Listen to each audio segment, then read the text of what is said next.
บ่ฮู้ว่ามีไผเป็นคือข้อยหรือบ่เป็นคนที่มีหมู่น้อยบ่เข้าสังคมจัดอยู่ในหมวดหมู่พวก introvert ข้อยได้สังเกตเบิ่งตัวเองว่าเป็นจำพวกที่ว่าบ่ค่อยเข้าหาบุคคลอื่นก่อนบ่ว่าจะไปใช้ชีวิตอยู่ไสจะมีหมู่น้อยหรือบางเทื่ออาจจะบ่มีเลยบ่แม่นว่าต้องการอยู่คนเดียวโดยที่บ่มีหมู่บ่ได้ปฏิเสธหมู่แต่การสิเข้าหาไผสักคนหนึ่งมันเป็นเรื่องยากเพราะว่าบุคคลเหล่านี้จะเป็นคนที่ค่อนข้างเงียบเว้าน้อยแต่ในความรู้สึกลึกๆของพวกเขานั้น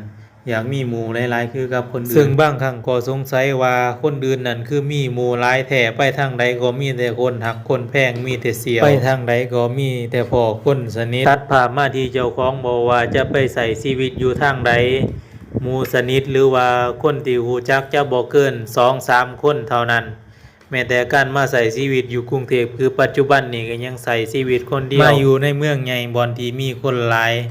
กับมีหมู่น้อยและใช้ชีวิตคนเดียวหลังจากเลิกงานก็ใช้ชีวิตคนเดียวจะได้เว้าได้คุยเฉพาะเวลางานเท่านั้นบางครั้งก็รู้สึกว่าชีวิตของตัวเองมันเงียบเหงาเกินไปชีวิตบ่บันเทิงคือกับคนอื่น